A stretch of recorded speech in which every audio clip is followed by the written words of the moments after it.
اس کے بعد ہمارا ٹاپک ہے کہ قومی آمدنی کا مطالعہ کرنا کیوں ضروری ہے. تو جب ہم قومی آمدنی کا مطالعہ کرتے ہیں تو قومی آمدنی کے ذریعے ہی ہم کسی ملک کی معاشی حیثیت کا اندازہ لگاتے ہیں. اگر ہم بتاتے ہیں کہ کوئی ملک ترقی کر رہا ہے تو ہم اس بیس پہ بتاتے ہیں کہ اس کی قومی آمدنی زیادہ ہے یا اس کی فی کس آمدنی زیادہ ہے. ٹھیک ہے. اور اگر کوئی ملک پسماندہ ہے تو اس کو بھی ہم اس کی قومی آمدنی کو یا اس کی فی کس آمدنی کو ترقی یافتہ ممالک کے ساتھ کمپیئر کر کے بتاتے ہیں کہ ترقی یافتہ ممالک سے اس کی قومی آمدنی اور فی کس آمدنی کم ہے، اس لیے یہ پسماندہ ملک ہے یا ترقی پذیر ملک ہے. ٹھیک ہے. تو قومی آمدنی کا مطالعہ ہمیں کن کن صورتوں میں کن کن چیزوں میں ہماری مدد کرتا ہے، اس میں سب سے پہلے ہے معاشی ترقی کی رفتار کا جائزہ. تو معاشی ترقی کی رفتار سے کیا مراد ہے کہ جب ہم ہر سال اپنی قومی آمدنی کیلکولیٹ کر رہے ہیں تو ہم یہ دیکھتے ہیں کہ پچھلے سالوں کی نسبت ہماری قومی آمدنی میں کتنا اضافہ ہو رہا ہے یا پھر کمی ہو رہی ہے. ٹھیک ہے.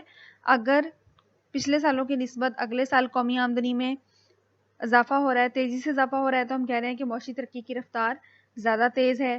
یا اضافہ نہیں ہو رہا یا کمی آتی جا رہی ہے، تو کسی بھی ملک کی معاشی ترقی کس رفتار سے ہو رہی ہے اس کا اندازہ ہم قومی آمدنی کی کیلکولیشن سے، قومی آمدنی کے مطالعے سے ہی لگا سکتے ہیں. ٹھیک ہے. پھر ملک کی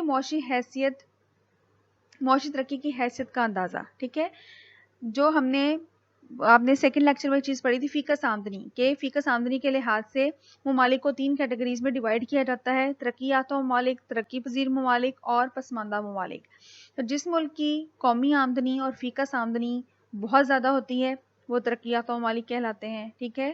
جن کی ان کی نسبت کم ہوتی ہے وہ ترقی پذیر ممالک کہلاتے ہیں، اور جن کی سب سے کم ہوتی ہے وہ پسماندہ ممالک کہلاتے ہیں. تو معاشی حیثیت کا اندازہ بھی ہم قومی آمدنی کے مطالعے سے ہی لگا سکتے ہیں. معیشت کے مختلف شعبوں کی نسبتی اہمیت کا اندازہ.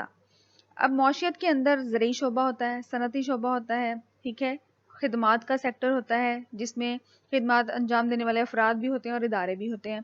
تو ہم ان سب کے جو پیداوار ہوتی ہے یا ان کے منافع یا آمدنیاں ہوتی ہیں، ان کے مجموعے سے ہم قومی آمدنی کا مطالعہ کرتے ہیں. تو ہمیں پتہ چلتا ہے کہ زرعی شعبہ کتنا کنٹریبیوٹ کر رہا ہے، صنعتی شعبہ کتنا کنٹریبیوٹ کر رہا ہے. تو مختلف شعبوں کی نسبتی اہمیت کا پتہ چلتا ہے کہ ہمارا کون سا شعبہ مضبوط ہے، کون زیادہ قومی آمدنی میں کنٹریبیوٹ کر رہا ہے، اور کون سا شعبہ بھی ہمارا کمزور ہے. جیسے پاکستان میں زیادہ تر انحصار زرعی شعبے پر ہوتا ہے. ٹھیک ہے. اسی طرح جو صنعتی ممالک ہیں ان کا صنعتی شعبہ جو ہے وہ زیادہ مضبوط ہوتا ہے. پھر ہے ذرائع معاش کے متعلق معلومات. جب ہم معیشت کے مختلف شعبوں کی آمدنی اس میں لے رہے ہیں تو ہمیں پتہ چلتا ہے ذرائع معاش کیا ہے، کہ ملک کے اندر جو افراد ہیں وہ کن کن ذرائع سے آمدنی حاصل کرتے ہیں. کتنے لوگ زرعی شعبہ سے منسلک ہیں، کتنے لوگ صنعتی شعبہ سے منسلک ہیں، کتنے لوگ خدمات کے سیکٹر سے منسلک ہیں. تو ذرائع معاش کے متعلق بھی معلومات ملتی ہیں. جیسے پاکستان کے 60% جو ہیں وہ ڈائریکٹلی براہ راست طور پر یا بالواسطہ طور پر زرعی شعبہ سے ہی منسلک ہیں، کیونکہ ہم ایک زرعی ملک ہیں. اس کے بعد ہے صرف، بچت اور سرمایہ کاری کا اندازہ. جب ہم قومی آمدنی کو کیلکولیٹ کرتے ہیں، ٹھیک ہے، ہم کل خرچ کے طریقہ سے بھی کرتے ہیں، تو ہمیں پتہ چلتا ہے کہ ہم قومی آمدنی کا کتنا حصہ ضرورت زندگی پر خرچ کر رہے ہیں، کتنے لوگ بچتیں کر رہے ہیں اور کتنے سرمایہ کاری میں لگا رہے ہیں. ٹھیک ہے. جتنی زیادہ ملک کے اندر بچتیں ہوتی ہیں وہ ساری سرمایہ کاری میں لگائی جاتی ہیں. تو ہمیں ان کا علیحدہ علیحدہ اندازہ ہوتا ہے. اگر ملک کے اندر سرمایہ کاری کم ہو رہی ہو تو اس کی وجہ یہ ہوگی کہ بچتیں کم ہو رہی ہیں، تو پھر بچتوں کی ترغیب دی جائے گی لوگوں کو، تاکہ ملک کے اندر زیادہ سے زیادہ کارخانے بنے، زیادہ سے زیادہ سرمایہ کاری ہو. اس کے بعد ہے افراط زر اور سد بازاری کے بارے میں معلومات. افراط زر کیا ہوتا ہے؟ جب ملک کے اندر قیمتوں میں اضافہ ہوتا چلا جائے تو ہم اسے کہتے ہیں کہ افراط زر. ملک کے اندر افراط زر کا مسئلہ ہے کہ قیمتوں میں اضافہ ہوتا چلا جا رہا ہے. اور سد بازاری اس کا اپوزٹ ہے کہ جب اشیاء کی قیمتیں بہت زیادہ گرنا شروع ہو جاتی ہیں. ٹھیک ہے. تو ہم قومی آمدنی کی پیمائش اشیاء و خدمات کی بازاری قیمت کے لحاظ سے مالیت کا مجموعہ لیتے ہیں. ٹھیک ہے. اگر قیمتوں میں بہت زیادہ اضافہ ہو رہا ہے تو ہم کہیں گے کہ ملک کے اندر افراط زر ہے، اور اگر قیمتوں میں کمی آ رہی ہے، اس کی وجہ سے قومی آمدنی میں کمی آ رہی ہے، تو سد بازاری کے بارے میں معلومات حاصل ہوتی ہیں. پھر ان مسائل کو ٹھیک کرنے کے بارے میں حکومت جو ہے وہ پالیسی تیار کرتی ہے. پھر معاشی پالیسیاں بنانے میں مددگار. معاشی پالیسی کیا ہے کہ حکومت نے ہر سال کچھ پالیسیاں وضع کرنی ہوتی ہیں تاکہ ملک میں معاشی ترقی ہو سکے. تو اگر آمدنی کو بڑھانا مقصود ہے، حکومت کہیں ترقیاتی منصوبوں پر پیسہ لگانا چاہتی ہے تو حکومت کی آمدنی کے ذرائع ہوتے ہیں ٹیکس وہ اکٹھا کرتی ہے، یا پھر دوسرے ممالک سے قرضے لیتی ہے، یا پھر زائد نوٹ چھاپ لیتی ہے۔ تو حکومت قومی آمدنی کا مطالعہ کر کے یہ چیز ڈیسائیڈ کرے گی کہ اپنی آمدنی میں اضافہ کرنے کے لیے وہ ٹیکس میں اضافہ کرے، یا نئے نوٹ چھاپے، یا پھر قرضوں کی تعداد میں مقدار میں اضافہ کرے۔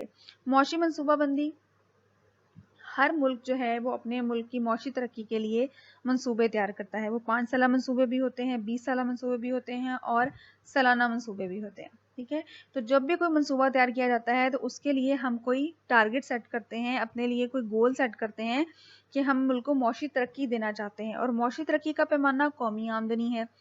تو جب ہم قومی آمدنی کا مطالعہ کریں گے، ہم دیکھیں گے کہ پچھلے سالوں میں ہماری قومی آمدنی کتنی ہے، کون سی پالیسی بنانے سے قومی آمدنی میں کتنا اضافہ ہوا ہے، اور ہم مزید ہمیں قومی آمدنی میں کتنا اضافہ کرنا چاہیے یا ہم کتنا کر سکتے ہیں، اس کے مطابق ٹارگٹ سیٹ کیے جاتے ہیں۔ بیرونی قرضوں اور امداد کا حصول۔